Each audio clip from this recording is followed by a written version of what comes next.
Hello and welcome. Brett here with clickmill.co. In this video, we're going to be talking about the two main reasons church events are not going to solve your attendance and church growth issues.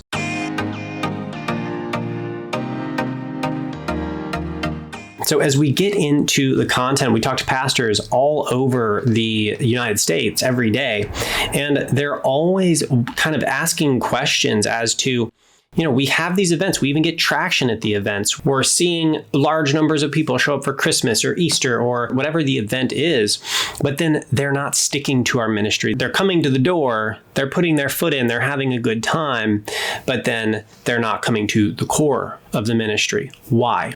And that is our goal in this video. And so I want to break this down. I want to take it from another angle and maybe give an analogy as to why this is the case. My wife and I, let's assume we have 10 kids. We don't have 10 kids, but let's assume we did.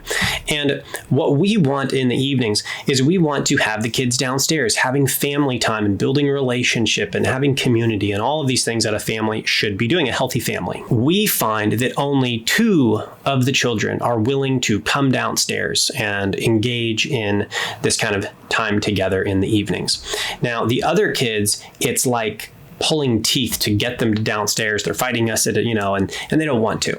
Why? Why is this the case? We're going to talk about that.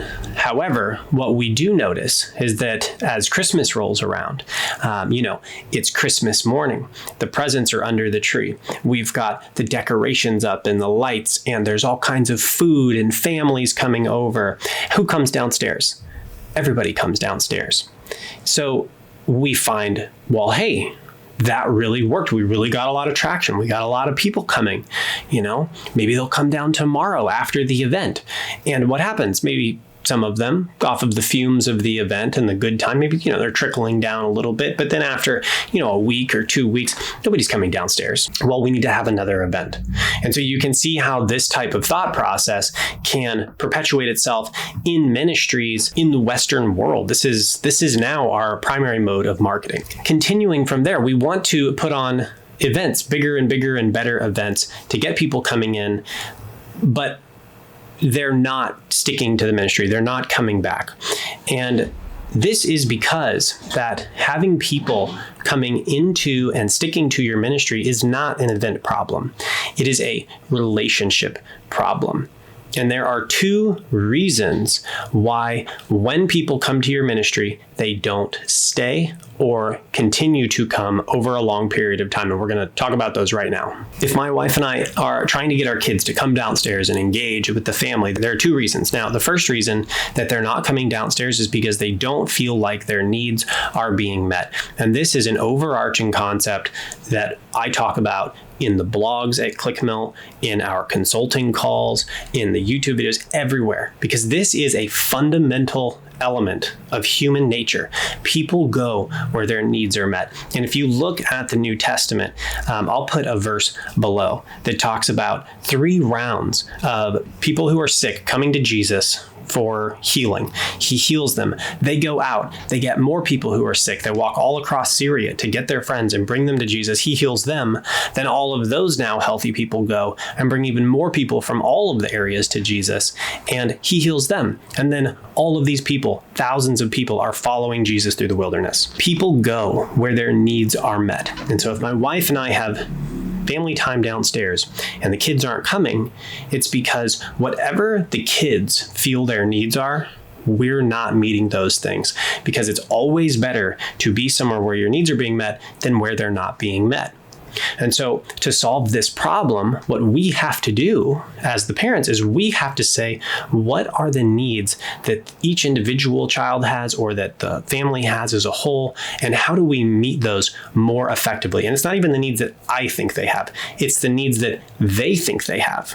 And that's a really critical element in all of your marketing strategies, in your church growth strategies, is it's what your community, it's what your audience thinks their need is, not what you think their need is. So this means I need to take some time, my wife and I, and we need to sit down and we need to say, well, what are the things that they need? Maybe they need some more fun. Maybe we're just sitting and watching TV and they don't care. It's like, I can do that somewhere else. I can look at my phone screen upstairs by myself. So again, there's no need being met. Maybe it's more one-on-one fun time and really giving that specific child some extra attention. Or maybe there is bickering, that they don't like being around, or whatever it is. We have to find the problems that these kids, that your audience feel that there is, the needs that are not being met, and meet them. And then they'll start showing up. The number 2 reason why the kids are not going to come downstairs and engage with the family is an added problem in addition to the needs not getting met. So the first problem is the kids are coming downstairs and it's like, well, I can just do this by myself. I'm not really getting any needs. I'm not feeling like there's any positive reinforcement, positive reason to go down there. There's nothing extra. I could just do it by myself. So that is the first problem. In addition to that is when we get into the second reason, which is there's actually a toxic cycle happening. They're coming downstairs and they're feeling criticized. They're feeling shamed. They're feeling like all they do is get in trouble. They're feeling like mom and dad don't want to spend time with them, or that their siblings are picking on them. And so they're actually being encouraged to go away. And this is a particularly destructive cycle if this is the case in your church. Now, I would say generally most churches have the first problem. We're just not meeting needs as effectively as we should. And that's something we can work on. Some churches, of course, have this toxic cycle. And I think it's especially important. And I'm going to put some books down in the description section of the video down there. And I want you to check those out if you feel like this is your audience and maybe there are some toxic cycles, because there are very specific situations where people will feel blamed, even if you don't intend to. And of course you don't intend to. But if you communicate in a particular way, people will always feel blamed. They'll feel shamed, guilted, condemned. And so there's a lot of communication methods that we use unintentionally in the church that make people feel like, I don't feel safe here and I don't want to be here and I'm actively going to go somewhere else. And of course, they also go to a place where their needs are met. So they're running away from you in this scenario instead of just like complacently not coming. They're running away and they're going somewhere else. And so those books are particularly about communication and marriage. But I promise as you read them, you will be able to very clearly see, oh, we're actually using shaming language in our church and we didn't even know it.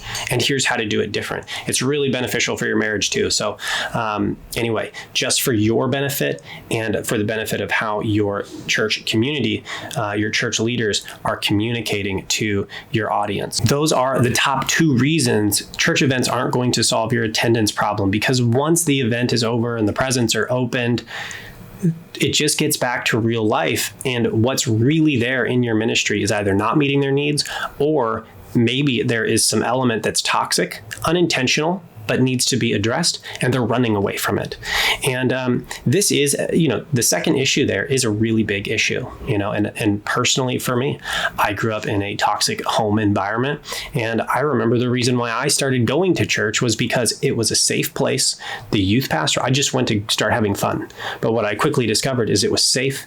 The youth pastor really cared about me and gave me time. And in addition to that, it was a loving environment and I loved being there. And we did all kinds of, volunteering. We're laying brick, or building a fireplace, a big baking pizza oven on the back porch of the church. And you're going to carry brick from the truck to everything. I didn't care. I showed up at church every single week because they met my needs. They cared about me. I don't care if I'm carrying bricks or volunteering or whatever we're doing. It doesn't matter, because the need was so much more important. And that's the same thing with your ministry. If you find the need, they will show up. And in my case, the youth ministry that I grew up in found the need. So I actually ran to the youth ministry as much as I possibly could while I was running away from the toxic environment that was present in my home. And so very much the same with you. You want people running to you because you have a healthy environment, a loving, a safe environment where you provide purpose, and people run to you because you meet needs. Now, when you resolve the issue with Maybe you're not meeting needs as effectively as you think you are, or that you hope to, and that's why they're not coming. Or maybe there are some communication issues and you resolve those. When you create a really powerful value proposition for your audience and you're saying, here are the needs we're meeting. You're struggling financially, financial classes, financial training, financial counseling. You're a single mom. We're going to talk about healthy families, healthy communication. We're going to have people in who've done it, who've been there, who've overcome, and you're really changing their lives for the positive in a practical way, which is what Jesus did. He met the physical, the non-spiritual need first. Oh, you don't have fish and you're fishermen? Here's a bunch of fish. Then he moved into the spiritual, follow me and I'll make you fishers of men. When you do that and people are really, their lives are actually changing for the better, you will find that your events keep people longer. Why? Because when the event's over, there's substance there. They feel like their needs are met. They can run away from all the toxic stuff in their life that they don't like, and they can come to your ministry. And it's a place where they love to be, in a place that builds them up and gives them practical tools and skills and builds their relationship with God. And that is when you will see your events explode. And what you'll find too is when that is the case, you won't even need to do as much marketing as you thought. People will just go and get people and bring them to every event because you're so powerfully impacting their life. They want you to powerfully impact the lives of everybody they know. You won't even have to ask. Thank you so much for being with me here in this video. I'll look forward to seeing you in the next one. Don't stop now. We have tons of other videos for you to watch and learn how to reach more people more effectively. If you love this video and you don't want to miss out on what we have coming up for you next, go ahead, like this video, subscribe to our channel, and ring the bell to keep up to date with our newest content. If you want to work with ClickMill personally, head on over to clickmill.co, where you can learn more about our proven ministry marketing strategies. I look forward to seeing you in the very next video.